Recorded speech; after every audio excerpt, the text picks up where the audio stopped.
right, Virginia, thanks for taking the time here. It's a pleasure to work with you again. Love your school and the opportunity to work with you all on this very important search for your next director of finance. Before we get into that, want to just get a sense of your background, who you are as a leader, and how you came to Live Oak. Thanks, Gabe, and thanks for your help with this search. Well, I've been at Live Oak since 2001, and I came to the school as a third grade teacher. I was teaching kindergarten on the peninsula and living in San Francisco, so the commute didn't make much sense. But I was very particular in my search in terms of the schools that I was looking for. It was really, really important to me that schools were centering kids, that they were progressive in their pedagogy, that they were comfortable evolving programs based on what the kids were telling them that they needed. And that it was a really, positive, joyful, student-centered, thoughtful, and intentional community. I waited a long time to hear back from Live Oak, and I didn't think they were gonna hire me, but ultimately they did. And I taught third grade for just 1 year. And my first year in the school, it was clear to those who were in leadership positions that I was very, very interested in school-wide change, school-wide consistency, the progress of the school, the kinds of things that held the school together rather than just what was happening in my classroom. I got the job as lower school head with a little bit of an internal process, and I did that for a year. And then the school was in a phase of transition where it was moving from the Castro area of San Francisco into Potrero Hill, and there was a big restructuring of the administrative team, and I became the assistant head of school. And each step of the way through all of that early leadership, I was rewarded by the opportunity to grow as a leader, to see the impact of my leadership on the curriculum, on the students, on the strength of the school. And I worked for a wonderful woman, Holly Horton, who was the head of school. She lost a battle to cancer while I was working for her, and I took the opportunity to look at the headship. And I've always been drawn into leadership because of, I think, my interest that emerged early in having schools be places that are whole, that are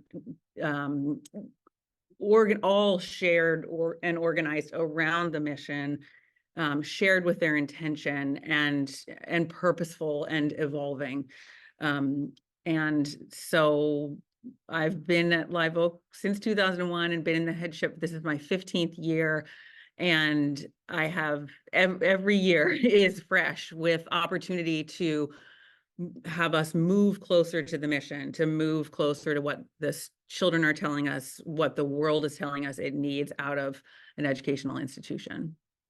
That's outstanding. And you talked about movement, and you actually mentioned about change and what you were looking for in a school. And having been to your school many times, as I love your school, I know you all really do live and breathe that mission and that impact of change. Talk about the school for somebody who hasn't been there, both kind of what it's like to walk the halls, but maybe also the commitment to empowering students as change makers and what that means as you live out your sort of programmatic mission. Yeah, we had Grandparents and Special Friends Day this morning, and the speaker from Grandparents and Special, the grandmother who spoke, said one of the things that she loves about Live Oak is the minute you walk in, you can feel what the school is and what matters about to the school, and you see it and you feel it everywhere from that first step you walk in. So the school is a very joyful place. It's an intentional climate. We believe that when students are happy, well, they're not always happy, but when they're surrounded by a spirit of joy, when they can get comfortable, when they feel known in the environment, they have the capacity to learn the most and the best. So it's very, very intentional that we set up this climate where there's strong connections between the adults in the community and the children in the community, so that the children can make strong connections to the content of the curriculum. That's the purpose of our relationships. And then we're also educators who believe schools exist to grow the capacity of individuals so that they can impact the communities in which they live. The education is the ultimate preparation for democracy. It's the ultimate democratic action to raise individuals who know themselves, know what they believe, know what they're capable of, and can lift themselves as well as the others in the community. So we do we call that, we have grabbed onto this language of change makers, and we help our students see or expect that our students are seeing the work that they're doing and gaining academic skills and understanding as a tool for them to make meaning in the world, to make change in the world, be they artists or writers or musicians or economists or whatever path they may take. They understand that their knowledge has the capacity to make a positive difference in the fields that they pursue. That's awesome. You talked about growth. And the school has definitely gone through some growth, and growth often implies operational change, and the numbers change, and more happening, more, just more infrastructure. And let's now segue to this role, this director of finance role, which is about supporting just the operations, but mostly the finance facilities. Talk about what you're looking for, and then I guess connected to this concept of growth, thinking forward about what is on the table, not necessarily like another doubling of the school, but just what's on the strategic plan, what's on the horizon that for you, for the board, for others on the leadership team would be important as that person comes to the school later this year. Mm-hmm. Yeah, I mean, the power of the finances and the facilities to move the mission forward is not to be underestimated. So the school must be strategic in its resource allocation. We move the mission forward by directing the most resources to those mission driven spaces. So that means there's a lot of support that the school directs towards our adjusted tuition program. The dilemmas of the pressure on tuition, support for our adjusted tuition, and compensation for our employees are dilemmas that all schools face, and Live Oak is there too when we want to take those on with a mission-driven question, with that mission-driven frame. So what we're looking for in a leader is someone who sees the capacity for the resources of the school to support, to be primary supporters to the academic leaders of the school and the kinds of work that they're trying to do. Our leadership team is very committed to working collaboratively and on shared goals and shared strategies. We aren't a team that works in silos. We absolutely see the connection between the goals of the program development and the goals of our enrollment and the goals of our facilities and finances. So we want someone who can talk across those departments and see that their priorities are the same as those that exist in our academic leadership, which means that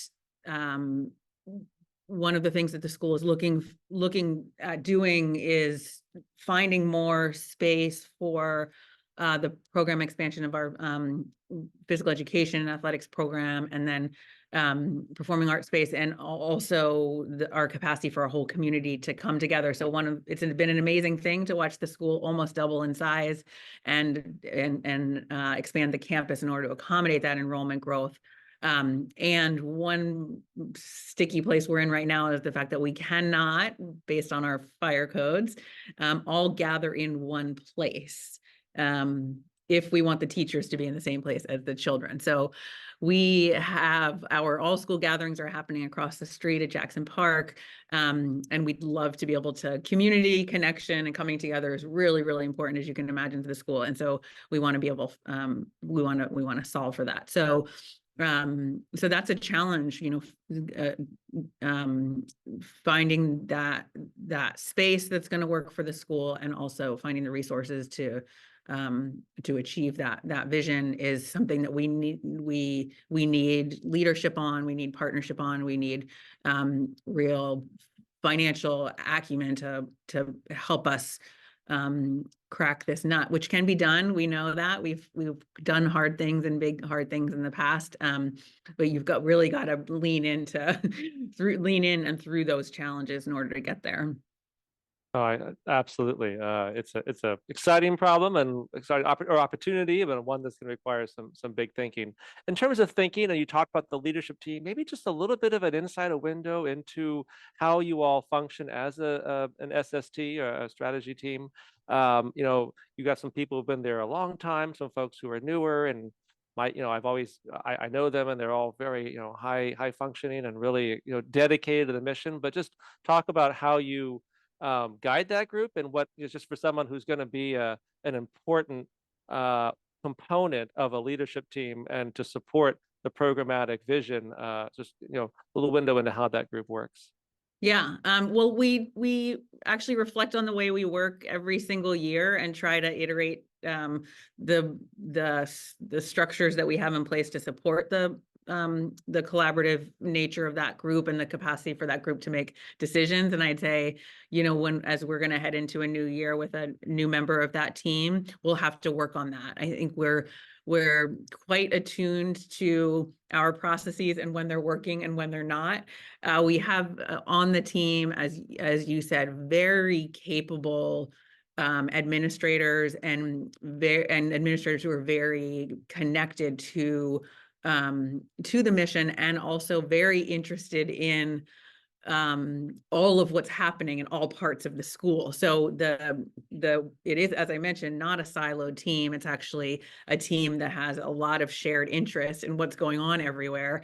And that is a great thing, but it can also be a challenging thing. So we have had to set up some structures to say, like, okay, you can give me some input into this decision, but ultimately it's my decision, or these are the decisions that we are going to spend our strategic time on. And these are the other ones that are going to be like a heads up. And maybe if you weren't deciding, what time we were welcoming the grandparents in this morning, that you'd make a different decision, but it's not your decision. So I think that's the dilemma that the team faces, is like the shared concern for the school, the super, super high expectations for the experience of the people around us, the kids and the teachers and the families, and a pretty low tolerance for things to not be as well done as they can be.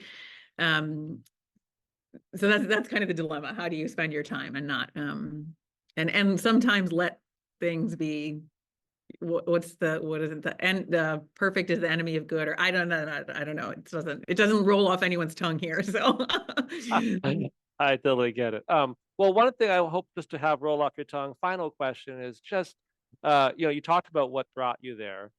Clearly something has kept you there. You've been there in different capacities for over 20 years. You are a through line for so much of the school, and you embody it. It's also clearly mission aligned for you, and so just, I don't know if it's a vignette, a little story, something that just says this is why Live Oak has been such a great home, and maybe it could be the right home for the next director of finance, or something about the school that just for you says, I know I have found the absolute best place for my career. Yeah.